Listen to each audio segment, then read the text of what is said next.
students, welcome back to my channel. This is Commerce Academy and I am Shourab sir. बच्चों आज मैं आप लोगों के लिए एक न्यू टॉपिक के बारे में एक वीडियो बनाने वाला हूँ जिसका नाम है कंसाइनमेंट अकाउंटिंग। बहुत ही इम्पोर्टेंट चैप्टर है और बहुत ही इजी चैप्टर है, खास करके उन स्टूडेंट के लिए जो लोग अभी बीकॉम में गए हो या बीबीए में गए हो या जो लोग फाउंडेशन लेवल में हो, उन लोगों के लिए चैप्टर इक्वल इम्पोर्टेंट है। चैप्टर का कॉन्सेप्ट बहुत ही इजी है, बहुत ही इंटरेस्टिंग। सबसे पहले मैं आप लोगों को बताना चाहता हूँ कि इतना दिन से हम लोग जो वीडियो आपके लिए डालते आ रहे हैं, अगर वो वीडियो आप लोग रेगुलर बेसिस में देख रहे हो और आपको उसका कंटेंट समझ में आ रहा है, पसंद आ रहा है, तो इस चैनल को सब्सक्राइब जरूर कीजिए और तो और इस वीडियो के ऊपर आप अपना कमेंट छोड़िएगा, लाइक कीजिएगा, शेयर कीजिएगा। हम लोग के हर कंटेंट को आप इस तरीके से सपोर्ट कीजिए। तो आज का वीडियो स्टार्ट करते हैं जिसका नाम है कंसाइनमेंट अकाउंटिंग चैप्टर। तो पहले जानते हैं कंसाइनमेंट अकाउंटिंग का कॉन्सेप्ट क्या है। मान लो कि मेरा एक बिजनेस है, जो बिजनेस कोलकाता में एक रेडीमेड गारमेंट्स का बिजनेस, जींस का पैंट बनाता हूँ और बिक्री करता हूँ, बेचता हूँ। मुझे इच्छा है कि हम अपने इस बिजनेस को थोड़ा सा एक्सप्लोर करें, अपने स्टेट से बाहर ले जाए। मान लेते हैं कि हम लोग दिल्ली में अपना बिजनेस का झंडा गाड़ना चाहते हैं। तो कैसे करेंगे? अपना प्रोडक्ट को दिल्ली में मार्केटाइज कैसे करें? दिल्ली ऐसे नजदीक तो है नहीं कि हम रोज का रोज दिल्ली पैसेंजरी करें, पॉसिबल है नहीं, प्रैक्टिकल है नहीं। तो हमें क्या करना है? हमें दिल्ली में किसी एक एजेंट के साथ बात करना है कि भाई आप दिल्ली के रहने वाले हो या का लोकल आदमी हो, क्या आप मेरे लिए मेरे बिहाफ में मेरे प्रोडक्ट को आपके स्टेट में मार्केटाइज कर सकते हैं? अगर हाँ तो प्लीज कीजिए, उसके बदले में हम आपको कुछ कमीशन दे देंगे। तो उन्होंने क्या किया? एग्री किया। ठीक है सर, हम आपके साथ इस तरीके का डील करने के लिए रेडी है। तो आप अपना गुड्स मेरे पास भेजिए, उस गुड्स को मैं अपने पास रखूंगा, उसको होल्ड करूंगा, गुडाउनाइज करूंगा, उसके बाद धीरे धीरे यहाँ से उस गुड्स को मैं बेचता रहूंगा। और साल के एंड में जितना भी हम सेल करेंगे, हमारा एक्सपेंसेस और हमारा कमीशन ये सब डिडक्ट करके आपका जितना भी रिफंडेबल है वो आपको हम डील हो गया, एग्रीमेंट हो गया। और जनवरी के 1 तारीख से हम मान लेते हैं कि 1 जनवरी 2025 हम लोग इस कंसाइनमेंट बिजनेस में एंटर। तो समझ में आ गया होगा कि यहाँ पे दो पार्टी मेनली इन्वॉल्व रहता है, मैं और मेरा एजेंट। मान लेते हैं मेरा एजेंट का नाम है मिस्टर एक्स। तो मैं जो मेरा मेन बिजनेस है, मैं ही इस बिजनेस का मेन ओनर हूँ। यहां से मैं गुड्स को मूव करवाऊंगा दिल्ली के लिए। तो मैं बन गया इस बिजनेस का कंसाइनर। इस टोटल इवेंट का दो पार्टी का पहला पार्टी यानी कि मैं, जिसे हम कहेंगे कंसाइनर, जो गुड्स को कंसाइन करेगा। किसके पास जाएगा? मिस्टर एक्स के पास। तो मिस्टर एक्स कौन हुआ? मिस्टर एक्स हो गया the receiver of the goods, यानी कि बोल सकते हो कंसाइनी। तो कंसाइनमेंट बिजनेस में दो पार्टी इन्वॉल्व रहता है, एक गुड्स को भेजने वाला जिसे कहा जाता है कंसाइनर, दूसरा गुड्स को रिसीव करने वाला जिसे कहा जाता है कंसाइनी। तो जैसे हम गुड्स को यहाँ से रवाना करेंगे टुवर्ड्स द दिल्ली 1 तारीख को, जनवरी का 1 तारीख को, तो रोड में चलने में उसको दिक्कत ना हो, तो कुछ पेपर वगैरह भी चाहिए, रिटन डॉक्यूमेंट वगैरह भी चाहिए। तो गुड्स के साथ हम क्या करेंगे? प्रो फॉर्मा इनवॉइस सेंड करेंगे। प्रो फॉर्मा इनवॉइस और इनवॉइस में फर्क क्या है? इनवॉइस हो गया एक्चुअल बिल, किसी भी प्रोडक्ट का एक्चुअल बिल को हम कहते हैं इनवॉइस। और प्रो फॉर्मा इनवॉइस क्या होता है? प्रो फॉर्मा इनवॉइस होता है बिल जैसा ही दिखने में, लेकिन बिल नहीं है। क्यों क्योंकि मिस्टर एक्स मेरे लिए एक एजेंट है, तो मैं उसे गुड्स बेच नहीं रहा हूं, उसे सिर्फ गुड्स ट्रांसफर कर रहा हूं, तो हम उसको इनवॉइस तो इशू नहीं कर सकते। लेकिन रोड में चलने के लिए कुछ पेपर्स डॉक्यूमेंट चाहिए जिसमें गुड्स का टोटल डिस्क्रिप्शन वगैरह दिया हुआ है, तो उसके लिए हम क्या करेंगे, बिल जैसा ही दिखता है ऐसा ही कुछ भेजेंगे जिसका नाम है प्रोफॉर्मा इनवॉइस।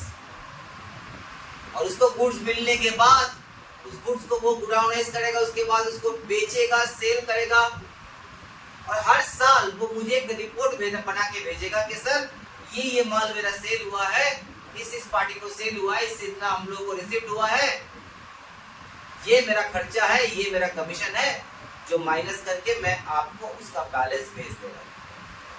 तो उस रिपोर्ट को, उस स्टेटमेंट को हम कहेंगे अकाउंट से।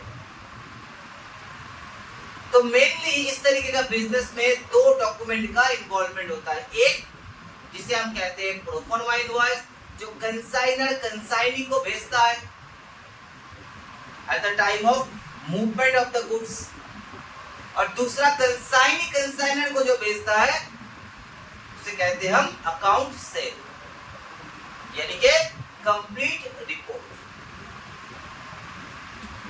तो चलो समझ में आ गया हम लोगों को कि हमने यहाँ से गुड्स भेजा, उसके साथ हमने प्रोफॉर्मा इनवॉइस भेजा, कंसाइनी के पास वो गुड्स मिल गया और उसको वो बेचा, उसके बाद उसने अकाउंट स्टेटमेंट हमें भेज दिया, जिसे कहते हैं अकाउंट सेल। तो मेनली हम यहाँ पे कौन सा अकाउंट को ड्रॉ करेंगे, साल के एंड में in the books of consignor हम यहाँ पे मेनली दो अकाउंट को ड्रॉ करेंगे। In the books of consignor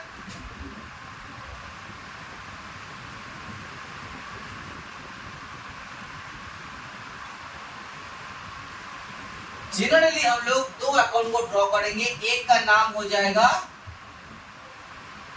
consignment account, जिस अकाउंट के थ्रू हम इस बिजनेस का प्रॉफिट या तो लॉस क्या हो रहा है वो कैलकुलेट करेंगे। दूसरा, हम अपने एजेंट का हिसाब को भी मेंटेन करेंगे, क्योंकि मेरे लिए तो एजेंट ही सब कुछ है। उस एजेंट ने दिल्ली में किसको किसको माल बेचा वो तो हमारे नॉलेज से बाहर है, हम तो सिर्फ एजेंट को ही जानते हैं। तो जो भी पैसा लेना है, जो भी कलेक्शन मुझे करना है वो एजेंट से ही करना है।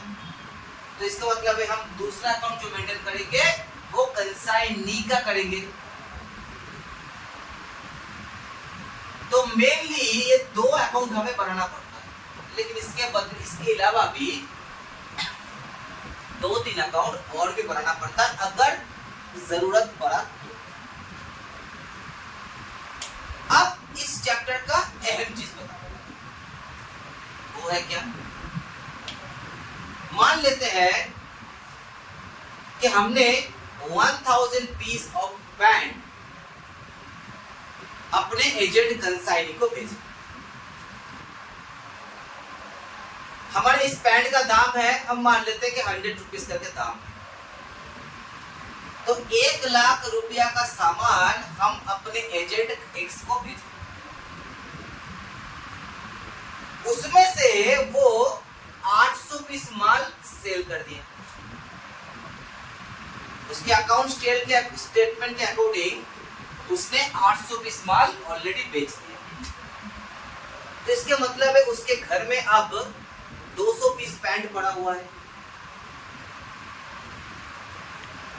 और उस पैंट का कीमत जो है वो है 100 रुपीज करके एक पैंट का कीमत।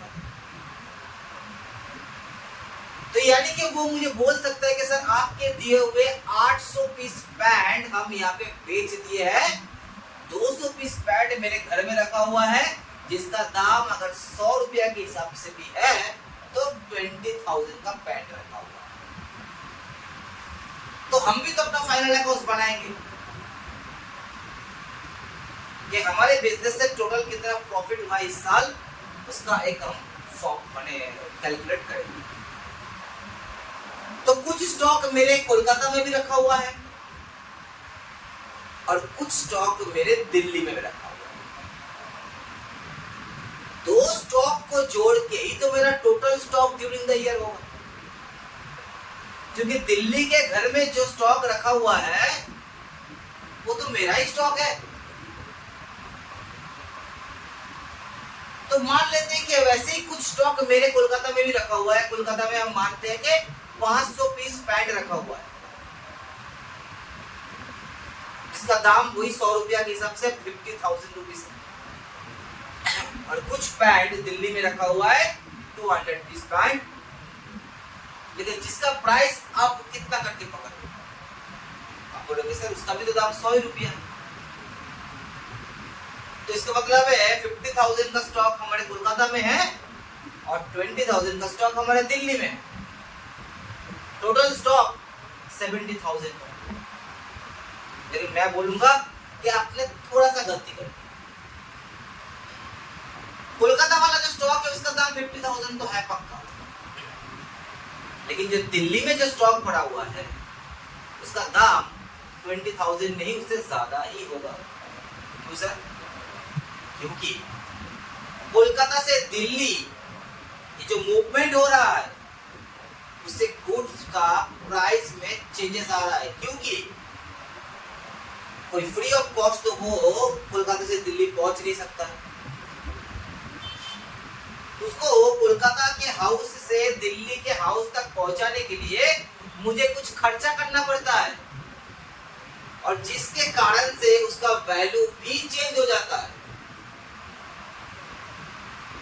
कुछ लॉसेस का भी इफेक्ट आता है, जिसके कारण से भी वैल्यू में चेंजेस आता है। तो हम अब एक काम कर रहे हैं, यहाँ पे आप लोगों को एक कंसाइनमेंट अकाउंट का फॉर्मेट बना के दिखाते हैं, और उसके साथ हम यहाँ पे उस कंसाइनमेंट अकाउंट में जो स्टॉक का वैल्यूएशन है उसको भी एक एग्जांपल के थ्रू करके देंगे। तो आपको ये क्वेश्चन जो है, ये मैटर जो है वो क्लियर हो जाएगा।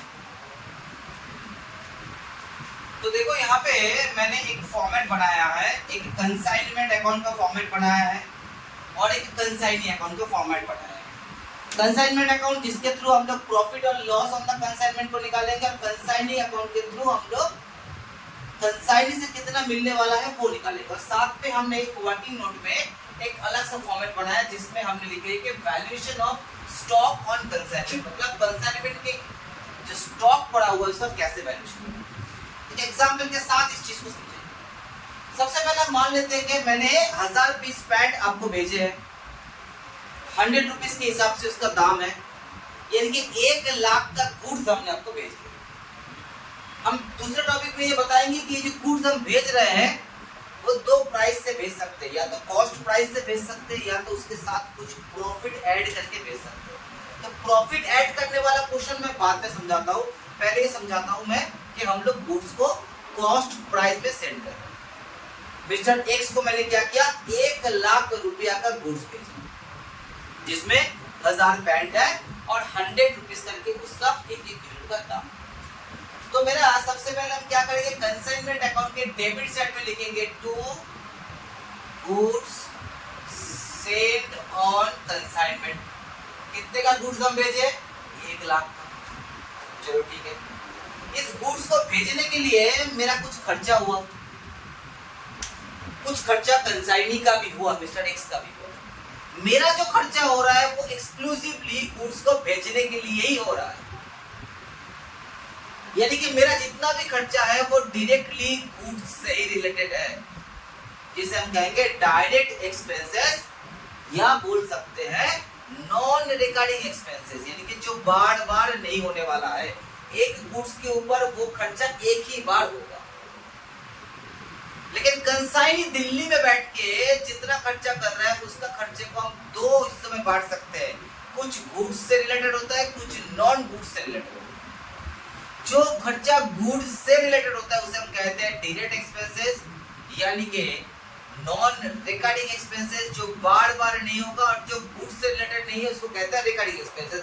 फॉर एग्जांपल कंसाइनी, वहां पे मान लो कि मेरा जो गाड़ी खड़ा होगा दिल्ली में जाके, वो दिल्ली पोर्ट में जाके खड़ा होगा या दिल्ली बस स्टैंड टर्मिनस में जाके खड़ा होगा। वहां से गुड्स को अपने गोडाउन तक ले जाना पड़ेगा, तो वहां पे कोई लोकल टेम्पो या लोकल मैटर उसको हायर करना है, तो जो खर्चा वो मैटाडोर वाले को देगा वो गुड्स से रिलेटेड ही होगा, क्योंकि वो गुड्स को ले जाने के लिए वो खर्चा कर रहे हैं। उस गुड्स के पीछे उस मैटाडोर का खर्चा एक ही बार होगा, बार बार नहीं होगा। लेकिन उस गुड्स को लेके जाके जो गोडाउन में वो रखेगा, उस गोडाउन का रेट उसको हर महीना देना पड़ेगा, तो वो बन जाएगा इसका रिकॉर्डिंग एक्सपेंसेस। तो मेरा जो खर्चा हो रहा है वो तो हम यहीं पे बैठे कर दे रहे हैं, और उसको बोल रहे हैं कि भाई तुम्हें जो खर्चा करना है तुम करो, उसके बाद तुम अपने हिसाब से काट के मुझे भेज देना। तो जो खर्चा हम कर रहे हैं यहाँ पे वो हम टू बैंक बोल के ला रहे हैं। तो मेरा खर्चा क्या हो सकता है, हम यहाँ पे एग्जांपल ले लेते हैं कि मेरा कैरेज खर्चा हो सकता है, ठीक है, लोडिंग चार्जेस हो सकता है, एटसेट्रा एटसेट्रा। तो मान लेते हैं कि मैंने 2000 रुपया का कैरेज किया और 1000 रुपया का लोडिंग चार्जेस खर्चा किया, तब जाके ये गुड्स दिल्ली पहुंचा। दिल्ली में मिस्टर एक्स इस गुड्स का डिलीवरी लिया, उसके बाद उसने भी कुछ खर्चा किया,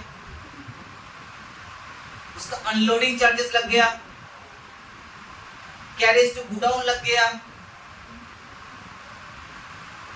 उसके बाद उसका कुछ रिकॉर्डिंग खर्चा भी था। तो उसका जितना भी खर्चा है हम क्या करेंगे, हम उसके अकाउंट में चढ़ा के रखेंगे, क्योंकि हमने तो उसको पेमेंट नहीं किया ना अभी तक। तो उसका जो भी खर्चा है वो हम टू कंसाइनी अकाउंट बोल के लिख देंगे।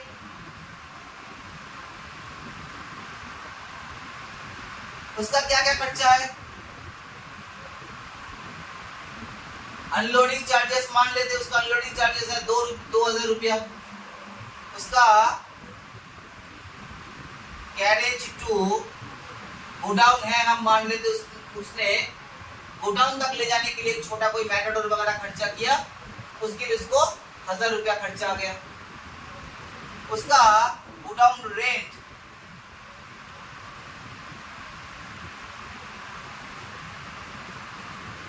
लग गया, मान लेते हैं कि 2000 रुपया का गोडाउन रेंट लग गया। तो ये सब खर्चा उसने किया, जिसमें कुछ रिकॉर्डिंग नेचर का है, कुछ नॉन रिकॉर्डिंग नेचर का।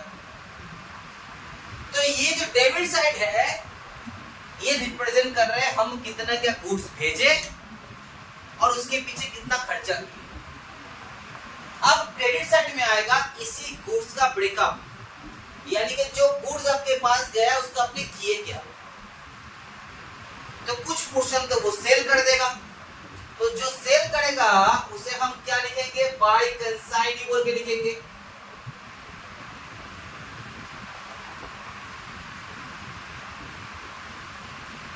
क्यों, क्योंकि मेरे लिए तो कंसाइनी सब कुछ है, हम तो किसी तीसरे पर्सन को जानते नहीं है। तो वो कैश में सेल कर रहा है कि क्रेडिट में सेल कर रहा है कि क्या कर रहा है, मुझे तो सारा का सारा पैसा उसी से लेना है। अब इसको बाय कंसाइनी बोलते हैं। ये फिगर हम बाद में लिखते हैं, पहले समझ लेते हैं फॉर्मेट को। अच्छा, हो सकता है कुछ गुड्स ड्यूरिंग द मूवमेंट या after reaching to the Delhi, हो सकते हैं कुछ गुड्स लॉस हो जाता है। तो ये लॉस का कहानी अगर हम समझाने जाएंगे तो हम ये बोलेंगे आप लोगों को कि लॉस जो है वो दो टाइप्स का होता है, एक होता है नॉर्मल लॉस और एक होता है अबनॉर्मल लॉस। नॉर्मल लॉस क्या होता है, जो नॉर्मली होता है, प्रेडिक्टेबल, जो प्रेडिक्टेबल है, और अबनॉर्मल लॉस जो अचानक से हो जाता है। तो नॉर्मल लॉस का ट्रीटमेंट क्या होता है और एब्नॉर्मल लॉस का ट्रीटमेंट क्या होता है, ये आप समझा रहे हैं। तो नॉर्मल लॉस में हम क्या करते हैं, उसका कोई वैल्यू नहीं कैलकुलेट करते, सिर्फ उसका क्वांटिटी को लेस करते हैं, क्योंकि वो तो लॉस होना ही है आपके। तो नॉर्मल लॉस के केस में हम लोग क्या करते हैं, हम लोग क्वांटिटी को कम कर देते हैं और वैल्यू को सेम रखते हैं। लेकिन एब्नॉर्मल लॉस के लिए हम लोग क्वांटिटी और उसके वैल्यू दोनों को ही क्रेडिट करते हैं। एग्जांपल देते हैं नॉर्मल लॉस एब्नॉर्मल लॉस का। मान लेते हैं कि एक दिन सुबह सुबह आपके मम्मी ने आपको 100 रुपया का नोट पकड़ा के बोला कि भाई जाओ मार्केट से बिस्किट का पैकेट लेके आओ, तो तुम 10 रुपया वाला 10 बिस्किट का पैकेट लेके आ रहे हो। रास्ते में आते आते आपको एक डॉगी दिखाई दिया, तो आपने क्या किया, उस डॉगी को एक बिस्किट का पैकेट खिला दिया। तो आप घर में लेके आए कितना पैकेट, 9 पैकेट। लेकिन आपका मम्मी को पता चलेगा कि आपने एक पैकेट रास्ते में खिला दिए कुत्ते को, तो वो गुस्सा करेगी। तो इसलिए आपने कहा कि भाई ये लीजिए आपका बिस्किट का पैकेट, स्मार्टली घुसे और बोल दिया कि लीजिए बिस्किट का पैकेट, आपका 100 रुपए दिए इसके बिस्किट का पैकेट ले आए। तो मम्मी गिन के बोलते हैं कि भाई 9 पैकेट आए, बोला जो भी आया आया, 100 रुपया में ही इतना ही आता है। तो मम्मी ने बोला इसका मतलब दाम बढ़ गया होगा, पहले तो 10 पैकेट आता था, अब 9 पैकेट आने लग गया, यानी कि 11.11 रुपीस करके हो गया एक एक पैकेट का दाम। तो मतलब अपने मम्मी को यकीन दिला दिया कि भाई अब आपको यही मानना है कि 100 रुपया में 9 ही पैकेट मिलता है, पैसा उतना ही लग गया लेकिन पैकेट आपका कम हो गया। Whereas abnormal loss के केस में क्या होता है, मान लो कि तुम 10 पैकेट का बिस्किट घर में लाए और मम्मी के हाथ में 10 पैकेट ही दिए, मम्मी ने क्या किया, उसको खिड़की के सामने रख दिए। तो तुमने कहा कि भाई अब वहां पे मत रखिए, कोई ना कोई एक तो पैकेट लेके चला जाएगा, चोरी कर लेगा, तो क्या करेंगे, ठीक है भाई जो होगा होगा, कुछ नहीं होगा, छोड़ दो। जैसे तुमने बोला वैसे ही हुआ, कोई एक पैकेट जो है कोई उठा के लेके चला गया। फिर मम्मी आई तो गिनती की, बोला रे ये आपके 10 पैकेट था, 9 पैकेट हो रहा है। बोला कि दिया ना आपने 10 रुपए का नुकसान करके सुबह सुबह। कहा गया था कि आप खिड़की के सामने उसको मत रखिए। इसका मतलब क्या हुआ, इसका मतलब ये हुआ कि सेकंड वाला केस में जो लॉस एबनॉर्मली हो रहा है उसे आप मान रहे कि हाँ मेरा लॉस हुआ है, लॉस को लॉस कंसीडर कर रहे हैं। लेकिन जो कुत्ते वाला कहानी था उसमें आपने क्या किया था, आप लॉस को लॉस बोल के मान नहीं रहे थे। आप यही समझ चुके थे कि आपको यही मानना पड़ेगा कि 9 ही पैकेट आपको मिलेगा। तो नॉर्मल लॉस के केस में हम क्वांटिटी को तो रिड्यूस कर देते लेकिन वैल्यू को सेम रखते, बट एबनॉर्मल लॉस के केसेस में हम लोग वैल्यू और क्वांटिटी दोनों को रिड्यूस करते हैं। अब इस एग्जांपल को समझते हैं। तो मान लेते हैं क्वेश्चन में दिया हुआ है कि जो 1000 पीस हम यहाँ से भेज रहे हैं उसमें रास्ते में मेरा 50 पीस जो हुए वो एक्सीडेंटली खराब हो गया, यानी कि एबनॉर्मल लॉस। चलो वेरी गुड। तो उसको कैलकुलेशन कैसे करेंगे, सबसे पहले हम यहाँ पे लिखेंगे goods sent to goods sent on consignment।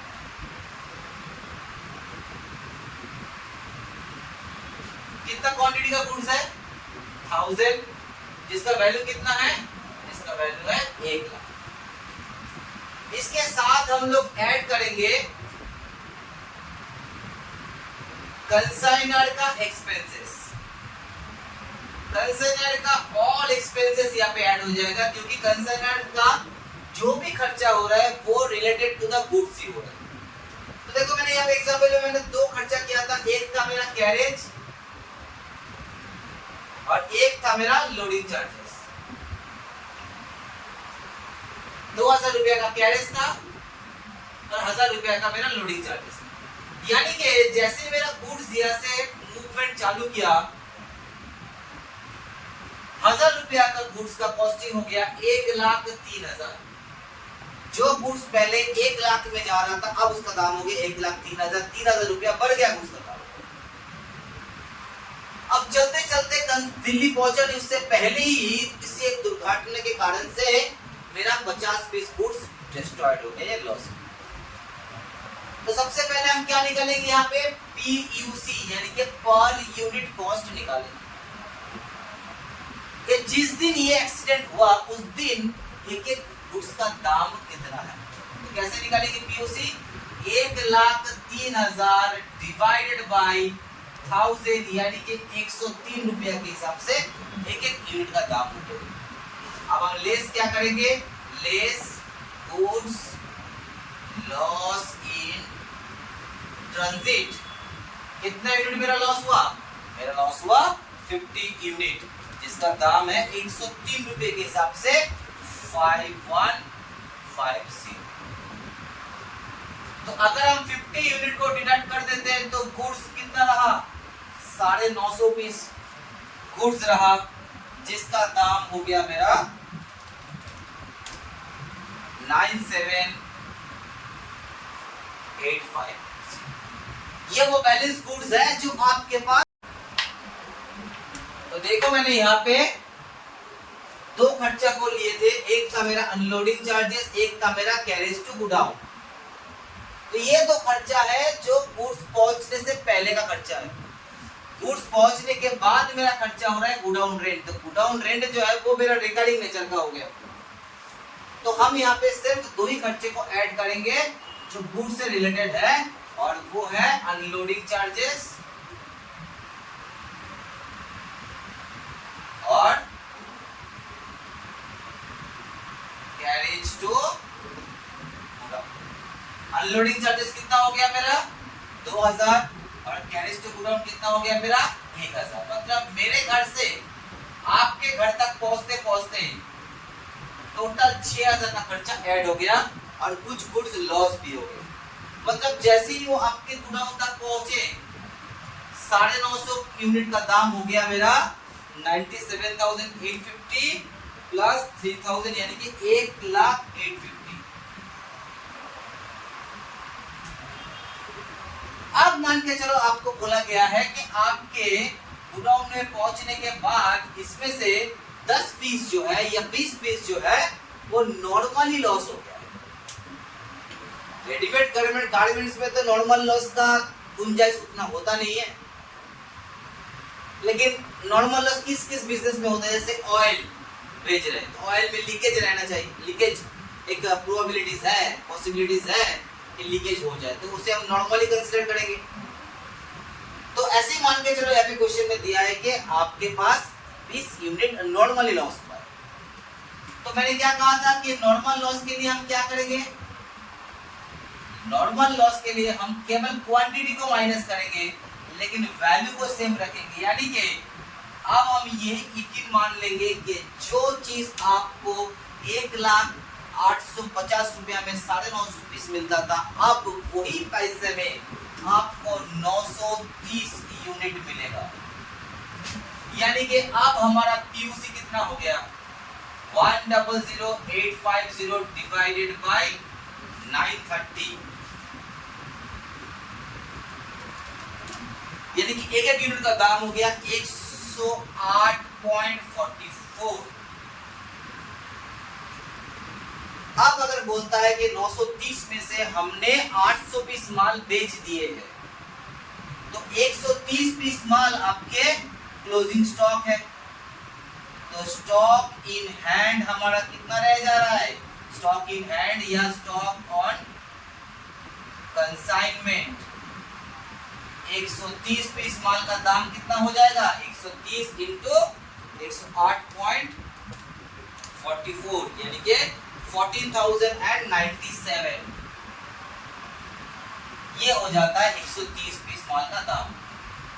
अब इसी को अगर हम लोग यहाँ पे पोस्ट करते हैं, जैसे मान लो कि आपको बोला गया है कि आपने 800 पीस पैंट को या प्रोडक्ट को सेल किए हो, कितने रुपए के हिसाब से? आपने उसको 200 रुपया के हिसाब से बेचो।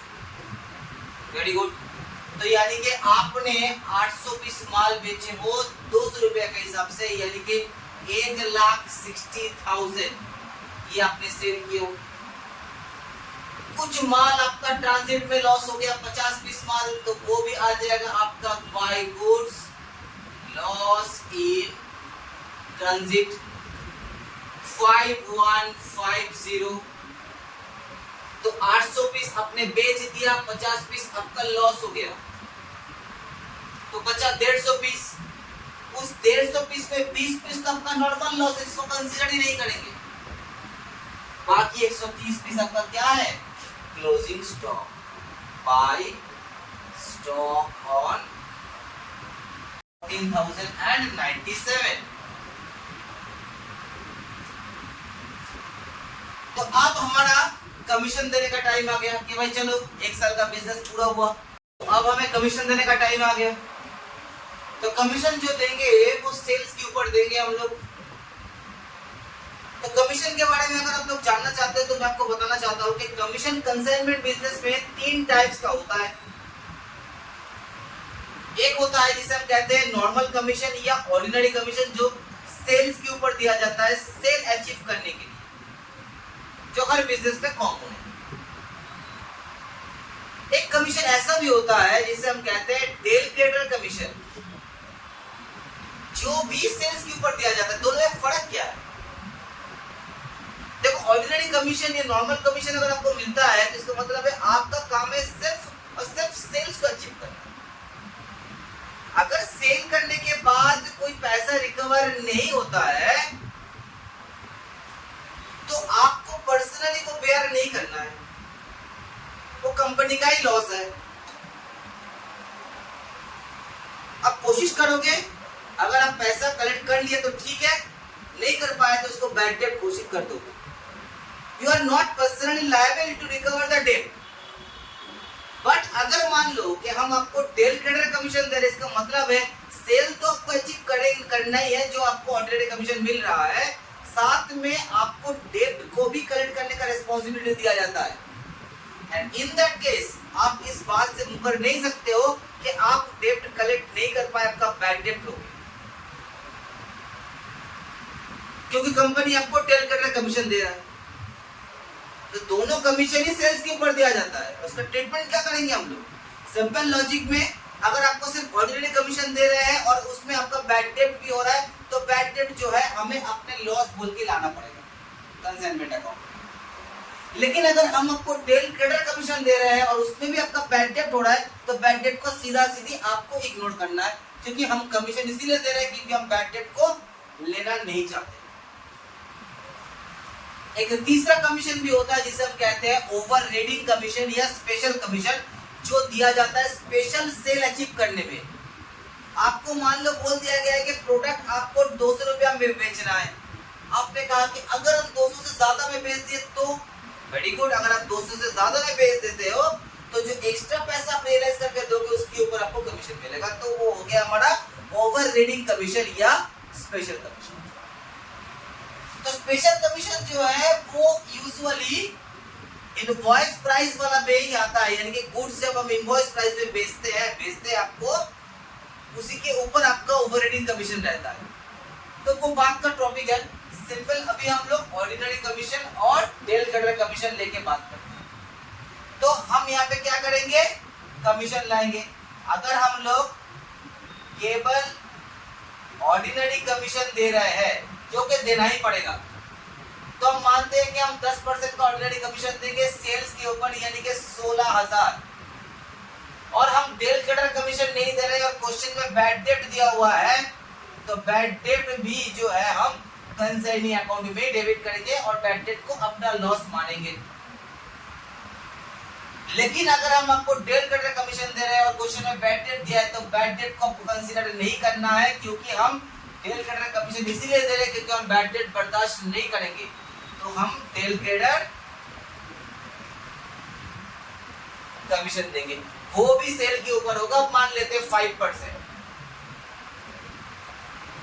तो इतना ही है अपना कंसाइनमेंट अकाउंट। उसके बाद हम क्या करेंगे? इसका टोटल निकालेंगे और प्रॉफिट या लॉस जो भी हो वो कैलकुलेट करेंगे। तो देखो यहाँ पे प्रॉफिट आया है हम लोगों का 47,247। मेरा क्रेडिट साइड बड़ा है और डेबिट साइड छोटा है। अब करते हैं हम लोग कंसाइनी अकाउंट, जिसपे हम क्या करेंगे? हिसाब रखेंगे कि भाई कंसाइनी से क्या लेना है। एक तो देखो यहाँ पे कंसाइनमेंट अकाउंट में बाय कंसाइनी हुआ है 1,60,000, तो कंसाइनी अकाउंट में हो जाएगा टू कंसाइनमेंट अकाउंट 1,60,000।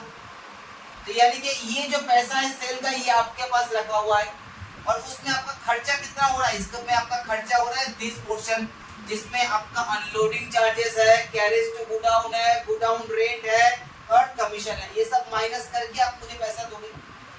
कभी कभी हो सकता है कि भाई तुमसे पहला बार हम लोग इसको बिजनेस को कर रहे हैं, तो हो सकता है हम तुमसे कुछ सिक्योरिटी मनीज ले लें।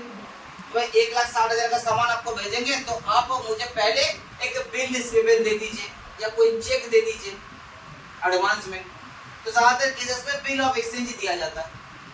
तो जो पैसा आप मुझे ऑलरेडी दे चुके होंगे वो हम आपके अकाउंट में क्रेडिट कर देंगे, क्योंकि हमको BR मिल रहा है, यानी कि BR account debit to consignee account, तो बाय BR हो जाएगा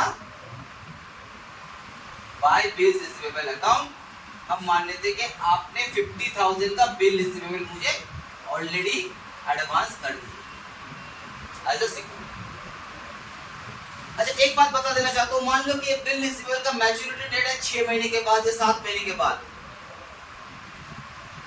लेकिन हमें अचानक पैसे का जरूरत पड़ता है और हम बिल ऑफ एक्सचेंज को एनकैश करवा लेते हैं और उसके वजह से मेरा कुछ पैसा चार्ज करता है। क्या वो चार्ज भी हम कंसाइनमेंट अकाउंट में लाएंगे?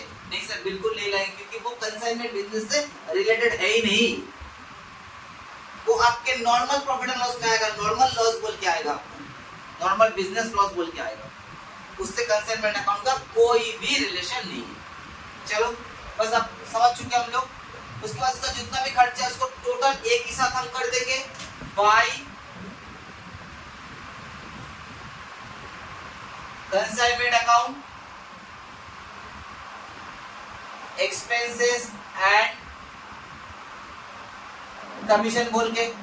कितना खर्चा है? 2000, 3000, 5000, 16 और 5 21 और 8 29,000 का आपका टोटल खर्चा हो गया। तो 1,60,000 आपके पास है, उसमें आपका खर्चा हो गया 29,000 और आपने एडवांस कर दिया था 50,000, यानी कि आपको अब देना है 81,000 जो आप फाइनल सेटलमेंट में मुझे दीजिएगा, या तो हो सकता है उसमें से कुछ पोर्शन दीजिएगा, बाकी आपका बैलेंस में रह जाएगा। इसको हम टोटल नहीं करते क्योंकि एक छोटा सा चीज समझाना है। ये जो गुड्स अपना लॉस हो गया ना 5150, इस पे कुछ इंश्योरेंस कवरेज भी आ सकता है, क्योंकि कोई भी गुड्स हम मूव करते हैं तो उसमें इंश्योरेंस करवा के करते हैं। तो आप क्वेश्चन ये बनता है कि ये इंश्योरेंस का पैसा किसको मिलेगा? जनरली गुड्स ऑन ट्रांजिट का इंश्योरेंस का पैसा कंसाइनर का ही मिल जाता है, और गुड्स लॉस इन गुडाउन, मतलब अगर आपका गुड्स गुडाउन में लॉस होता तो उसका इंश्योरेंस का पैसा कंसाइनी को मिलता, लेकिन वो तो कंसाइनी का पैसा है नहीं, पैसा तो अपना ही है। इंश्योरेंस कंपनी से पैसा मिल रहा है मेरे गुड्स के लिए, मेरे हाथ में रिसीव होगा तो ठीक है, मेरा पैसा मेरे हाथ में रिसीव होगा, लेकिन मेरा पैसा किसी दूसरे का हाथ में रिसीव होगा तो वो तो मुझे लेना पड़ेगा ना बाद में उससे। तो यहाँ पे हम छोटा करके एक तो गुड्स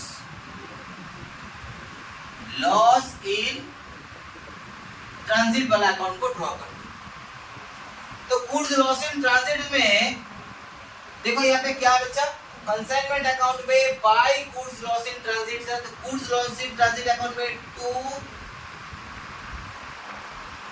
कंसाइनमेंट बोल के आ जाएगा 5150। अब इसमें से इंश्योरेंस कंपनी मान लो 3,000 रुपया दे रहा है, तो अगर पैसा सीधा मुझे मिलता है तो हम उसको बाय बैंक बोल के लाएंगे, और बाकी का हम क्या करेंगे बाय PL बोल के 2150 प्रॉफिट एंड लॉस अकाउंट में लॉस बोल के ट्रांसफर कर देंगे। लेकिन अगर ये पैसा मुझे ना मिलके कंसाइनी को मिलता है तो बैंक के जगह में क्या आ जाएगा? बैंक के जगह में आ जाएगा कंसाइनी।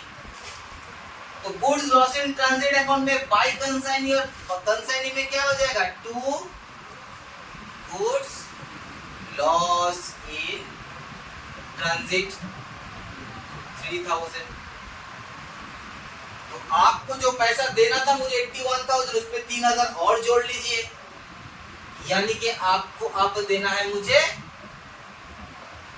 84,000। अब उस 84,000 में मान लो कि आप मुझे पेमेंट कर रहे हो, उसमें से 24,000 या 44,000 आप मुझे ट्रांसफर कर रहे हो, बाकी आपका बैलेंस शीट ही रह जाता है। या तो एंटायर अमाउंट मुझे पे कर सकते हो, तो जो भी आप पे करोगे उसको हम क्या लिखेंगे? Final settlement. तो ये है कॉन्सेप्ट ऑफ कंसाइनमेंट अकाउंटिंग।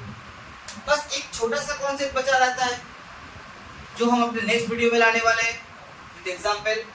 जिसमें हम ये देखेंगे कि जो ये गुड्स हम भेज रहे हैं ना कंसाइनी को, तो कंसाइनर क्या करते हैं, कभी कभी उसके ऊपर कुछ प्रॉफिट भी जोड़ देता है। अपने मार्केट का प्रॉफिट को सिक्योर करने के लिए हम घर बैठे बैठे क्या करते हैं, कुछ प्रॉफिट को गुड्स के ऊपर जोड़ देते हैं, लेकिन वो गलत है। हम अपने ऊपर प्रॉफिट अर्न नहीं कर सकते, इसलिए उस प्रॉफिट को रिमूव करना पड़ेगा। तो हमारे नेक्स्ट वीडियो जो आने वाला है रिसेंटली, उसमें हम दिखाएंगे कि किस तरीके से गुड्स को हम लोग ओवर प्राइस में बेचते हैं, सेल करते हैं और उसके प्रॉफिट को कैंसिलेशन। तो आज के लिए वीडियो इतना तक ही रहेगा। अगर आप लोगों को इस चैप्टर के बारे में या क्लासेस के बारे में कोई भी जानकारी चाहिए तो आप दिए हुए नंबर पे हमें कांटेक्ट